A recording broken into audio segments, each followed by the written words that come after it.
Bonsoir à toutes et à tous. Mon nom est Annick Devinois et je dirige la clientèle privée internationale au sein de la Banque Transatlantique. Et je suis ravie ce soir de pouvoir aborder avec vous un point important qui est comment se constituer un capital retraite quand on est à l'international.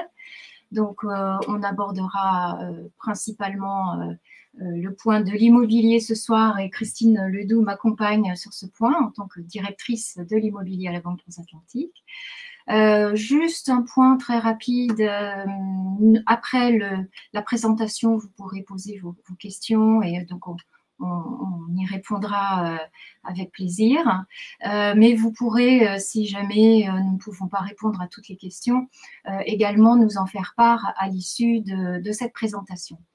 Ce soir, le but n'est pas de parler de fiscalité dans le détail de tous les mécanismes ou de des produits qui vont vous être présentés rapidement. Simplement une présentation très, très générale de certains mécanismes immobiliers. Tout d'abord, quelques points sur la Banque Transatlantique, vous dire qui nous sommes, puisque Christine et moi travaillons pour la Banque Transatlantique. Nous sommes une banque qui fait partie d'un grand groupe, le Crédit Mutuel.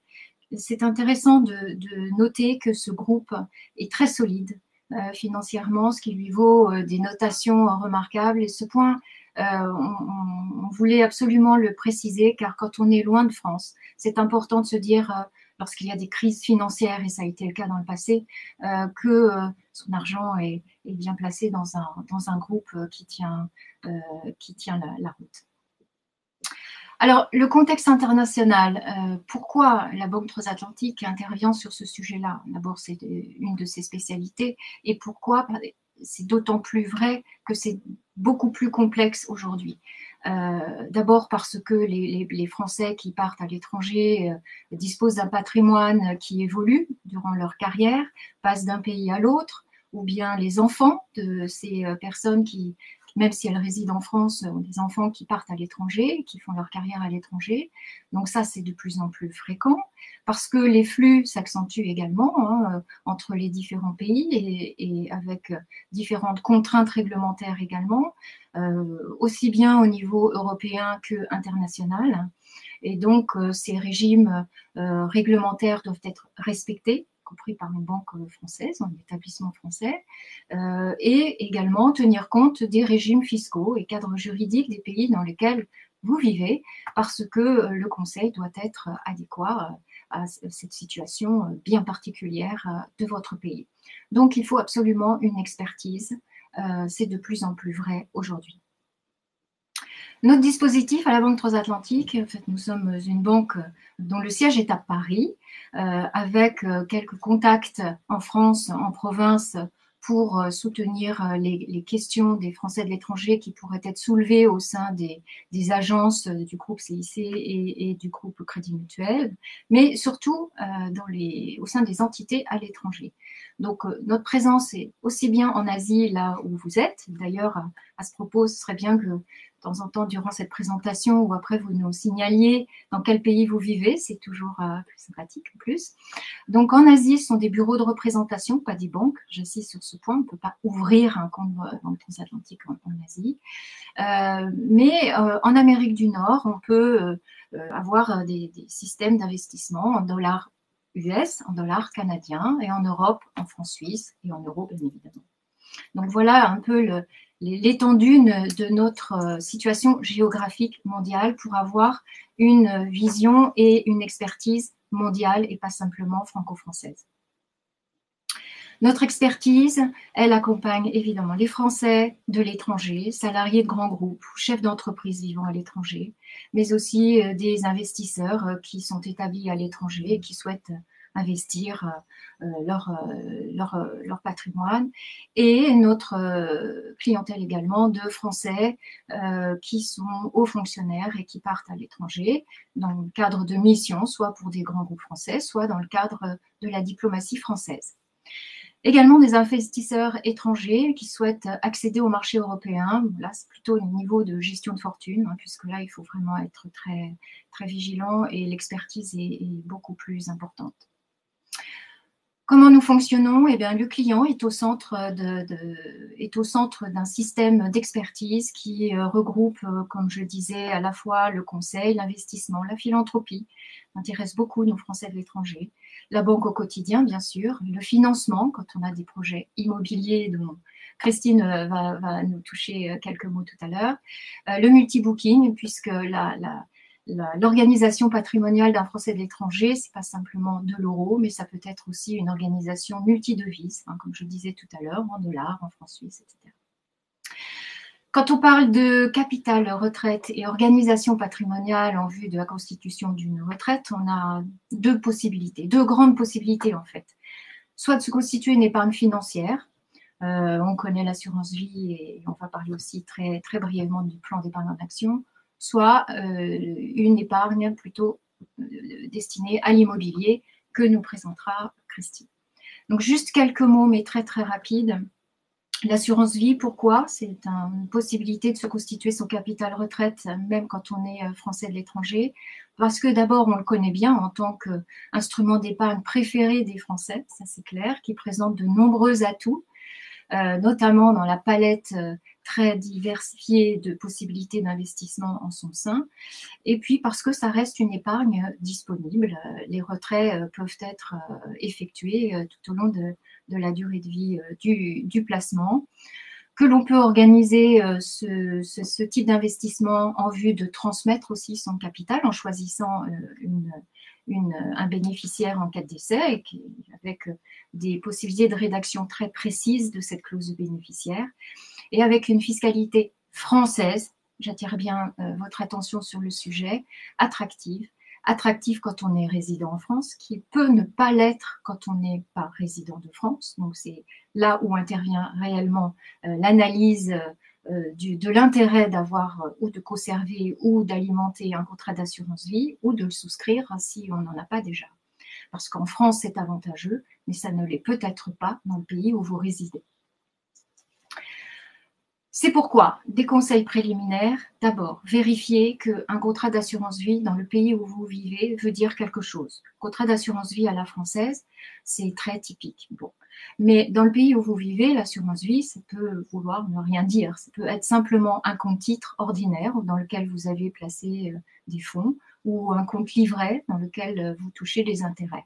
Et dans ce cas-là, ça peut être imposable dans le pays où vous vivez. Donc c'est très important de savoir si ça veut dire quelque chose pour déterminer l'intérêt de souscrire un contrat d'assurance vie, et ensuite de vérifier la fiscalité.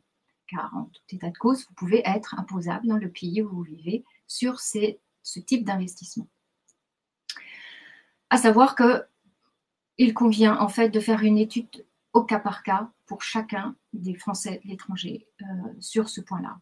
L'autre placement capital retraite qui est un peu moins pas connu, mais auquel on pense moins, c'est le plan d'épargne en action, qui à la base est un placement aussi pour la retraite. Évidemment, favoriser l'investissement en action, mais aussi qui est prévu pour être un capital retraite. Donc, vous savez que si vous êtes parti de France depuis mars 2012, vous avez le droit de conserver votre plan d'épargne en action. Donc ça, c'est tout à fait possible, ce qui permet d'avoir des avantages et de durer dans le temps pour retirer des fonds de ce plan d'épargne en action au bout d'un certain temps, ou bien toucher ce capital sous forme d'une rente viagère. Voilà. L'autre grand point important dans la constitution de la retraite, c'est bien évidemment l'immobilier. Le contexte est plutôt favorable, c'est vrai, et nous avons beaucoup de demandes sur le sujet. Donc, je vais laisser la parole à Christine, qui est, je le rappelle, la directrice de l'immobilier à la Banque Transatlantique, et qui va vous aborder avec vous quelques points principaux de certains mécanismes immobiliers. Christine. Merci Annick. Alors Annick vous l'a dit, effectivement le contexte actuel plaide pour l'investissement immobilier, mais plus précisément je voudrais insister sur le fait que l'immobilier est la seule classe d'actifs avec laquelle on peut créer immédiatement de la valeur patrimoniale par le recours au crédit. Et on protège ainsi sa famille puisqu'en général le crédit immobilier est assorti d'une assurance décès. C'est un moyen de préparer à plus ou moins long terme un futur complément de revenus qui aura l'avantage d'être régulier, mensuel ou trimestriel selon les cas, nous y reviendrons, mais également d'être indexé. Et en cas de retour de l'inflation sur le long terme, ça peut être très intéressant. On sécurise aussi une partie de son patrimoine par un actif tangible. Hein. On a de la pierre, on peut l'avoir à travers la pierre papier, par exemple les SCPI, mais le sous-jacent est un actif tangible et on protège le capital dans le meilleur des cas et on peut aussi avoir une plus-value importante, par exemple avec l'immobilier parisien, j'y reviendrai. Plusieurs façons pour un expatrié d'acheter de l'immobilier, de se constituer un patrimoine locatif. Il y a l'achat classique, qu'il soit dans l'ancien ou dans le neuf. Il y a l'achat de nue propriété. On peut également investir dans des résidences gérées, ce qu'on appelle des résidences gérées, seniors, étudiants, avoir le statut de loueur en meublé non professionnel, mais également, et je suis souvent interrogée, par des achats, des souscriptions de parts de SCPI, qu'elles soient en pleine propriété dans la plupart des cas, mais également en nue propriété. Alors, commençons par l'achat classique dans le neuf ou l'ancien. Quand on parle de neuf, on va parler de VFA, vente en l'état de futur d'achèvement, c'est-à-dire qu'on achète sur plan et qu'effectivement, l'immeuble n'est pas construit et sera en général livré environ 2 ans après. On peut acheter également vide comme en VFA, mais également occupé quand on achète dans l'ancien. La fiscalité, donc Annick vous a dit, on n'ira pas dans le détail, mais quand même un mot du cadre fiscal, ou revenus fonciers, ou BIC, bénéfices industriels et commerciaux, si, et ça peut être le cas pour de l'immobilier parisien, on loue un meublé avec un bail d'1 an. Là, le cadre fiscal est le suivant, que vous ayez des revenus fonciers positifs ou des BIC positifs, vous êtes soumis à une tranche fiscale minimum de 20% et une seconde tranche depuis la dernière année fiscale. Une nouvelle tranche a été créée à 30% si ces revenus dépassent en gros 27 000 euros de revenus nets, auquel il convient d'ajouter, dans la plupart des cas, et en tout cas dans votre cas, en Asie, 17,2% de prélèvements sociaux. Les avantages, mais également les contraintes de ces deux types d'acquisition. Dans le neuf, vous n'avez pas à prévoir de budget de travaux. Le neuf sera moins neuf à horizon 15 ans, mais pendant 15 ans, pas de travaux importants à prévoir. Les qualités environnementales, avec les réglementations thermiques qui prennent de plus en plus d'importance dans la transaction immobilière, seront aussi autant d'économies pour vous, et la demande des locataires est importante sur ce type de location. Par contre, quelques contraintes, je vous ai dit 2 ans pour construire, donc pas de loyer avant en gros 2 ans, et le neuf se paye plus cher que l'ancien, et il n'y a pas de négociation de prix possible comme c'est le cas dans l'ancien. Et le rendement est faible. En fin de compte, de l'immobilier, qu'il soit neuf ou ancien, on achète essentiellement de l'immobilier locatif d'habitation, je ne parle pas des SCPI sur lesquels nous reviendrons plus tard, pour avoir à terme une bonne protection, voire une plus-value très conséquente de son capital.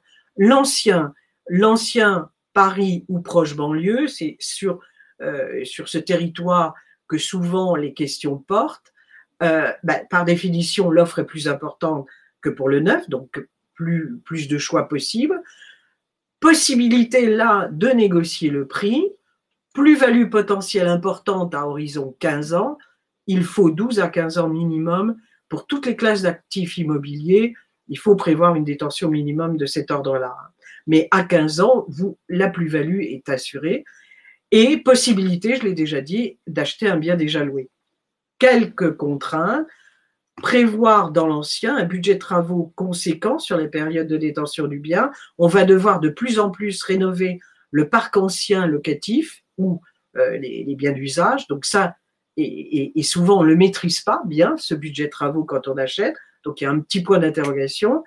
Et les prix actuels sont élevés puisqu'on a dépassé en moyenne les 10 000 euros par mètre carré à Paris. Autre possibilité d'acheter particulièrement intéressante pour quelqu'un comme vous qui vit à l'étranger, au lieu d'acheter un bien classique dans lequel, comme je viens de l'évoquer, on tirera des revenus, on n'achète que la nue propriété, c'est-à-dire on possède le bien en termes de nue propriété, mais on n'a pas l'usufruit, c'est-à-dire que vous ne pouvez pas utiliser le bien ni en percevoir des revenus sur une durée de 15 à 20 ans, c'est ce qu'on appelle l'usufruit temporaire, que du coup vous n'avez pas. En contrepartie, vous ne payez que entre 55% et 69% du prix que vous auriez payé si vous aviez acheté la pleine propriété. L'usufruitier face à vous est un bailleur institutionnel qui va acheter l'usufruit et gérer le patrimoine pendant 15 à 20 ans en s'occupant de tout et en payant, y compris, donc vous n'encaissez pas de loyer, mais vous ne déboursez rien, et lui doit s'acquitter d'éventuels travaux. Vous n'avez absolument rien à débourser pendant toute cette période. Et au terme de la période, vous récupérez, sans avoir à rajouter le moindre budget, vous récupérez automatiquement l'usufruit et le bien, dans les 2 ans qui précèdent cette fin de démembrement, aura été rénové par l'usufruitier. Avantage, surtout pour un investisseur comme vous l'êtes expatrié. Aucun souci de gestion, pas besoin de venir aux assemblées de copropriétaires parce que vous craignez ou vous faites, ou à l'inverse, vous voulez faire voter une décision par l'assemblée des copropriétaires. Vous percevez en fin de compte, en quelque sorte, les loyers, mais sous forme de réduction de prix, et ça, ce n'est pas soumis à l'impôt sur le revenu. Si vous achetez avec un prêt, vous avez la possibilité de déduire les intérêts du prêt si vous avez des revenus préexistants ou des revenus fonciers à venir. La valeur IFI pendant toute la durée du démembrement est égale à 0 et, comme je l'ai déjà dit, le bien est rénové avant que vous le récupériez à la fin du démembrement. La localisation des programmes, elle se situe en général dans des zones de forte demande locative et donc c'est vraiment un cadre optimal pour préparer un futur complément de revenus, soit en maintenant la location, vous pouvez très bien continuer ou reprendre un locataire en place à l'issue du démembrement, ou revendre à terme ou même à tout moment, c'est possible, le bien ainsi acquis. Quelques contraintes, donc pas de perception de revenus pendant minimum 15 ans. Au plan de la trésorerie, il vous faudra faire un effort total puisqu'il n'y aura pas le loyer qui viendra rembourser en partie le crédit. Et le nombre, alors autre inconvénient, le nombre limité de programmes et la forte demande sur ce type d'acquisition implique une nécessité de se positionner assez vite quand on est intéressé par ce cadre d'investissement. C'est un mécanisme qui est quand même particulièrement adapté aux non-résidents. Complètement. Je pense l'avoir particulièrement également souligné. Alors, on m'interroge également souvent sur l'achat de résidences gérées. Résidences gérées avec service, que sont les résidences de tourisme, les résidences d'affaires, d'étudiants, les EHPAD et les résidences seniors. Vous êtes là dans le statut qu'on appelle LMNP, et derrière LMNP se cache le terme de loueur en meublé non professionnel. On va être là dans une fiscalité exclusivement BIC, bénéfices industriels et commerciaux. Donc, même si vous avez qu'un bien, c'est une fiscalité plutôt professionnelle. Et à ce titre, vous bénéficiez, tout comme les sociétés qui sont au BIC, vous bénéficiez de l'amortissement de l'investissement. Et c'est ça qui permet d'avoir une fiscalité optimisée, puisqu'en gros, si vous achetez un appartement dans ce cadre-là, vous faites un crédit de 15 ans, bien pendant les 15 années qui suivent, vous avez sur les revenus une fiscalité quasiment nulle. Quand vous achetez le bien, vous signez parallèlement un bail commercial qui signifie que pendant une première durée de bail qui va de 9 à 12 ans, vous avez le loyer à l'euro près connu. Donc, vous avez une visibilité sur les revenus à percevoir. Avantage, le rendement est en quelque sorte garanti par le bail commercial et est de bon niveau. À l'heure actuelle, autour de 4%. L'amortissement, charge comptable qui passe en charge fiscale et qu'on déduit des recettes locatives sur du long terme. En cas de déficit, report des amortissements qu'on aura stockés précédemment, sans limitation de durée sur les futurs bénéfices industriels et commerciaux de même nature. C'est ce que je vous expliquais quand je vous disais qu'après une période de crédit de 15 ans, on peut avoir à peu près la même durée en revenus défiscalisés. Mais cet investissement présente quelques contraintes et qui nécessite une approche particulière. D'ailleurs, dans notre groupe, tous les commerciaux n'ont pas l'habilitation pour vendre ce genre d'investissement.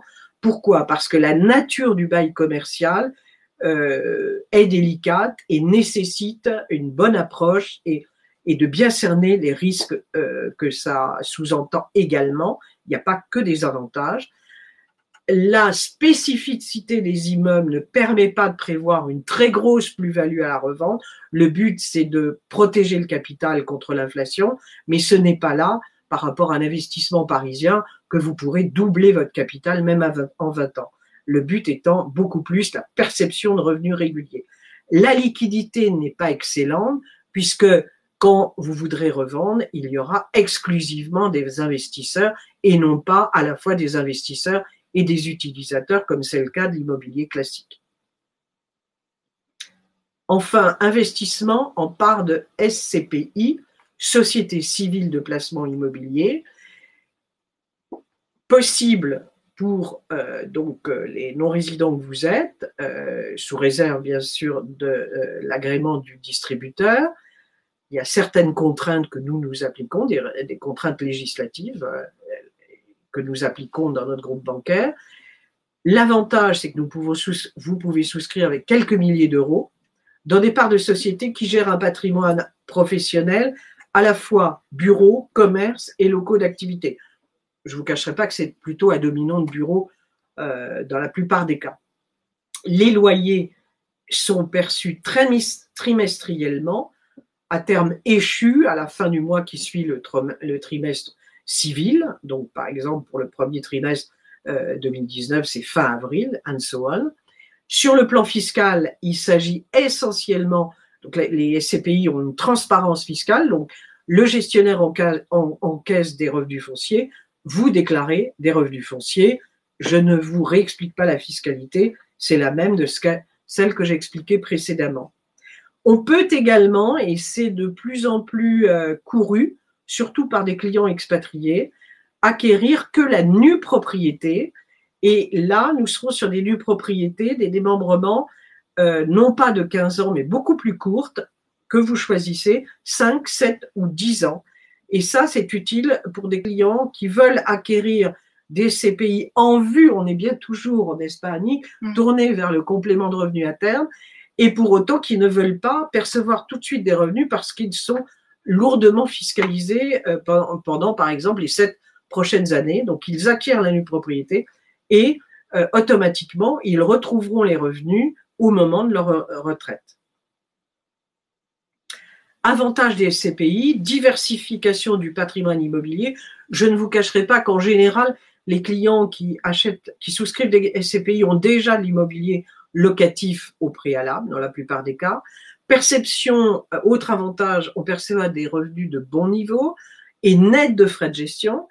En moyenne, en 2018, les SCPI de la place, les SCPI dites de rendement, ont permis un taux de distribution moyen de 4,44.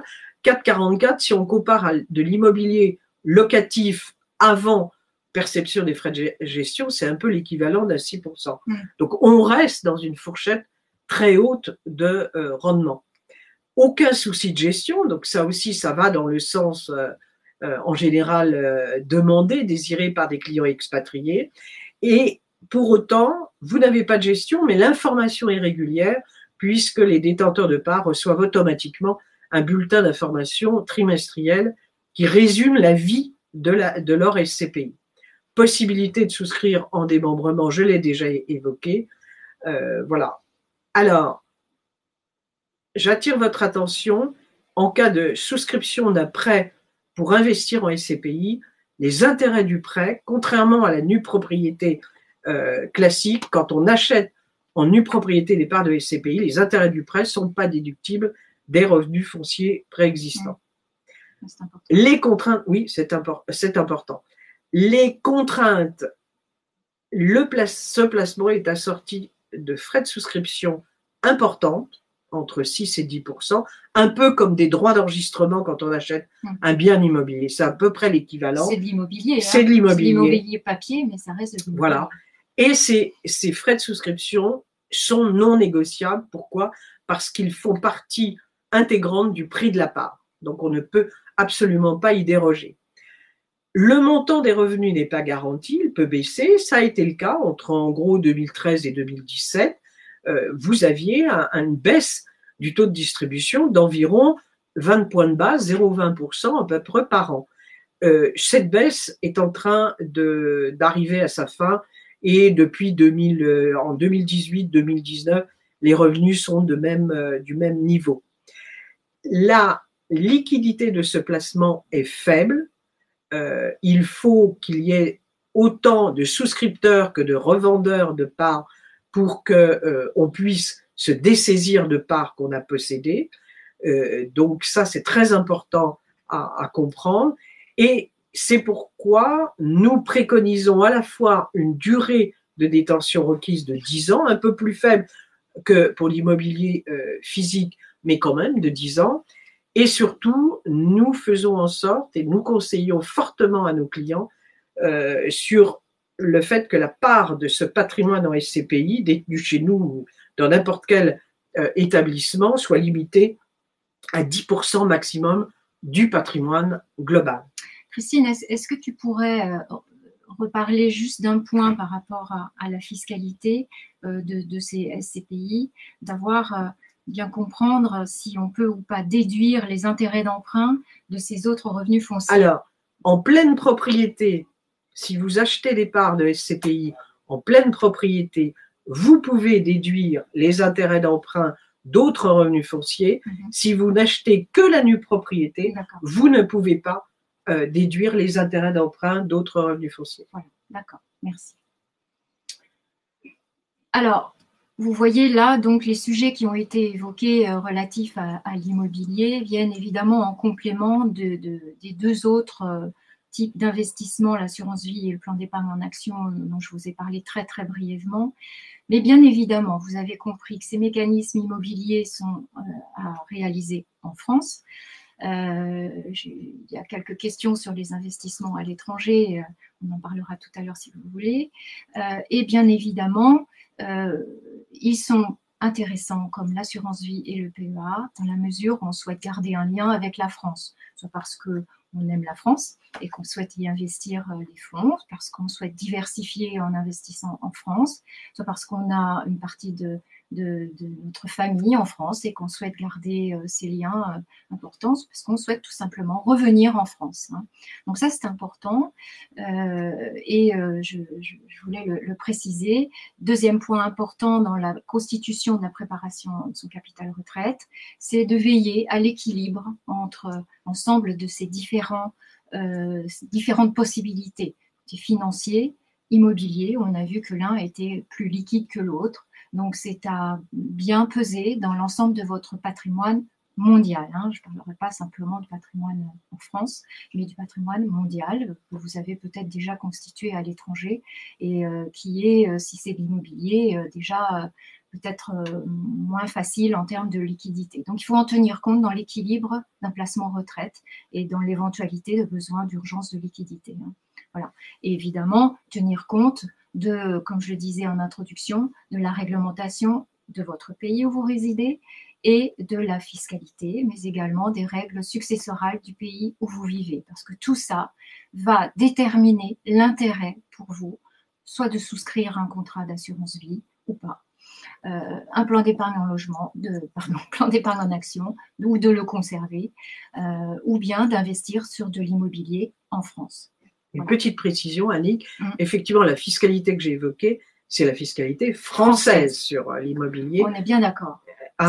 Il convient de vérifier le traitement par type d'investissement, le traitement du pays de résidence. Voilà, tout à fait. Donc, maintenant, on va peut-être pouvoir passer à quelques questions, si vous voulez bien, tout en sachant que si nous ne pouvons pas répondre à l'ensemble de ces questions ce soir, eh bien, vous avez sous les yeux les coordonnées email et téléphoniques de l'équipe développement de la clientèle privée et partenariat de la Banque Transatlantique, où vous pourrez poser vos questions et on pourra vous répondre sur les divers sujets que vous souhaiterez aborder. Voilà, donc...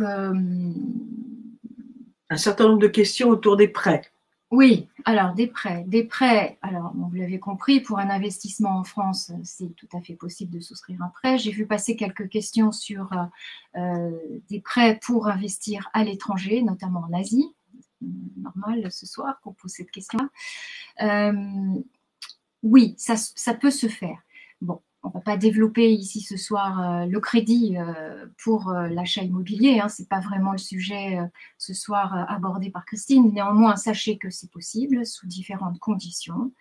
Conditions de patrimoine, conditions de mode de fonctionnement, de remboursement, de l'ensemble de votre endettement, de vos revenus. Donc là où il faut aborder une étude de vos revenus mondiaux, hein, pas seulement ce que vous pouvez percevoir en France ou pas seulement les revenus locatifs d'un bien immobilier que vous pourriez avoir en France.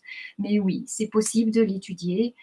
Ça dépendra beaucoup des garanties, puisqu'on ne pourra pas prendre de garantie sur un bien que vous achetez en Asie. Ça, c'est pas possible. Néanmoins, vous disposez peut-être déjà d'un patrimoine en France qui permette à l'établissement financier qui vous suivra de faire cette acquisition. Donc, c'est à étudier. Il faut bien évidemment soumettre le projet à votre banque. Peut-être un mot de l'assurance emprunteur? Oui, alors l'assurance emprunteur dans le cadre d'un crédit immobilier, c'est très souvent exigé. Préoccuper rapidement. Ouais, c'est très souvent exigé dans le cadre d'un crédit immobilier. Il faut savoir que l'assurance emprunteur, quand on n'est pas résident de l'Union européenne, c'est un peu plus compliqué. D'abord parce qu'il faut que la compagnie d'assurance ait la possibilité de vous couvrir là où vous vivez, notamment en Asie, et c'est pas toutes les compagnies d'assurance qui ont cette possibilité-là. Donc, dès que vous faites votre demande de crédit, il faut savoir que vous devez également vous renseigner sur la possibilité d'une compagnie d'assurance qui puisse vous couvrir contre le risque d'essai, puisque c'est bien de cela dont il s'agit, c'est-à-dire que pendant toute la durée de vie du crédit, que vous soyez assuré sur le capital restant dû si jamais il vous arrive quelque chose et que vos héritiers ou votre conjoint n'aient pas à payer la totalité du crédit, que ce soit la compagnie d'assurance qui prenne le relais. Ça aussi, ça fait partie de la protection de votre famille. C'est un point important dans le cadre de la retraite aussi. Donc, effectivement, Christine, c'est un point très important. Alors, est-ce que... Il y avait une question sur dans quelle ville est-ce qu'on préconisait d'investir, que ce soit en France ou à l'étranger, dans les 2 ans. Alors, à l'étranger, j'interviens vraiment pas, même très peu et pas, plutôt pas que très peu. En France, nous restons... Alors, on dit que le marché immobilier a énormément monté. Oui, c'est vrai. Pour la région parisienne qui a repris son leadership depuis 2008, avant quand il y avait une hausse, en général toutes les régions de France montaient de la même manière. Donc depuis 2008, Paris mène. Après, vous avez les grandes métropoles régionales et c'est là que s'est fait la différence. Et ensuite, les villes très secondaires. Donc nous, que ça soit dans le neuf ou l'ancien, mais surtout dans le neuf, c'est surtout Paris où nous jugeons qu'il y a la pertinence, Paris et le Grand Paris et surtout les villes limitrophes à Paris. Pourquoi pas jouer des villes en devenir qui évoluent énormément grâce aux infrastructures du Grand Paris? Je mise énormément sur le Grand Paris, dans le neuf également. Et les villes de province qui ont ma préférence, ou effectivement peut-être plus pour du neuf, mais pourquoi pas dans de l'ancien, sont les grandes métropoles régionales. Vous avez déjà l'axe atlantique, Nantes, Bordeaux. Depuis des années, j'analyse et je conseille sur ces villes, et bien en a pris aux clients d'investir dans ces villes. Vous avez la dernière venue, Rennes. Il y a le phénomène Rennes. Depuis un an, on parle beaucoup de la ville de Rennes, que je connais moins, mais qui a de l'intérêt. Et bien sûr, Lyon, qui est quand même la place économique la plus importante derrière Paris et qui commence à avoir une aura. Elle a une véritable profondeur économique et il y a une aura européenne. Très bien.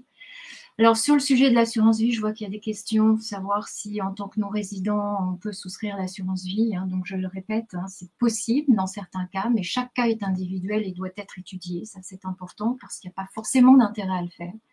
Tout dépend du pays où vous vivez. Si les avantages de l'assurance vie tels qu'on les connaît, nous, en France, c'est-à-dire transmission du capital, rachat d'une partie du placement sans fiscalité ou fiscalité réduite, si vraiment c'est reconnu dans le pays où vous vivez. S'il n'y a pas de droit de succession dans le pays où vous vivez, c'est pas la peine. Enfin, je veux dire, si vous avez, c'est pas la peine de vous faire souscrire forcément un contrat d'assurance vie. Donc, il faut vraiment réfléchir au cas par cas. Ça, c'est important. Voilà, sur la retraite et la CFE. Alors, c'est vrai que c'est important, la CFE. C'est un lien qui permet, enfin, ça vous permet de garder un lien avec le système de retraite français pour rentrer en France, pour également reconstituer toute votre carrière et les cotisations que vous avez pu payer durant toute votre carrière, que ce soit en France ou à l'étranger. Donc, c'est important. Partenaires qui permettent également de reconstituer des profils et votre carrière par rapport à cette retraite. Mais tous ces mécanismes dont a parlé Christine, ou l'assurance vie, ou le plan d'épargne en action, si vous y trouvez un intérêt, si vous rentrez en France, par exemple, eh bien, elles viennent en complément de tout ce qui est mis à votre service, comme notamment la Caisse des Français de l'étranger, qui vous permet de cotiser également pour un système de retraite. La présentation sera bien sûr diffusée. Ça, je pense que c'est important, de même que cette vidéo que vous pourrez revoir. Voilà, donc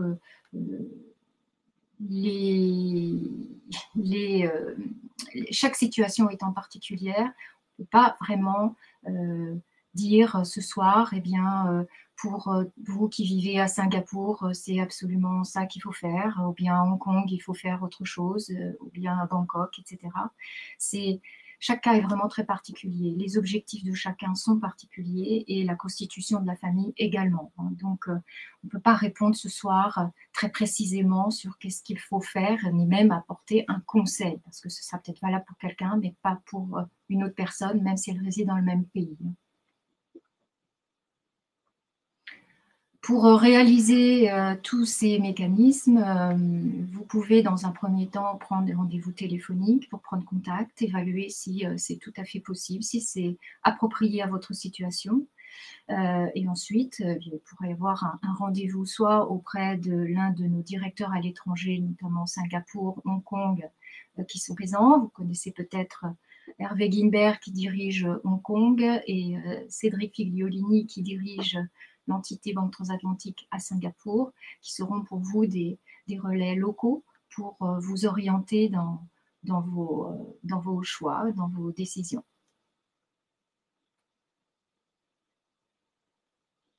Et vous pouvez bien évidemment nous contacter directement.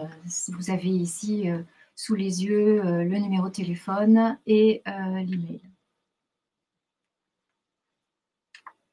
Voilà, nous n'avons pas de présence à Séoul. Bon, voilà. En revanche, bon, vous avez, on pourra vous communiquer des coordonnées de notre directeur en Asie du Sud-Est, éventuellement, s'il y a une possibilité d'un rendez-vous au moins téléphonique.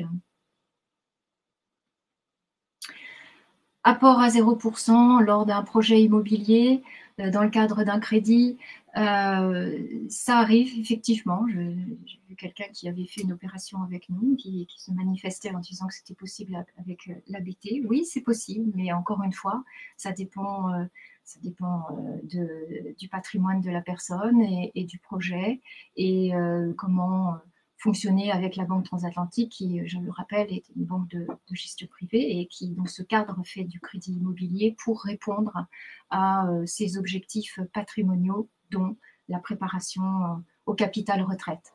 Donc, voilà, ce sont des choses qui sont étudiées, bien évidemment.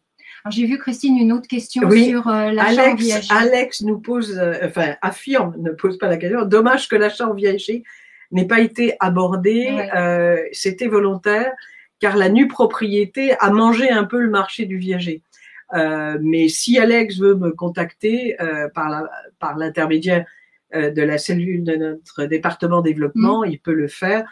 Je maîtrise parfaitement ce cadre d'investissement qui, je vous le cacherai pas, est plus à l'heure actuelle un marché de vendeurs que d'acquéreurs, parce que la nue propriété présente beaucoup plus d'avantages que le viager.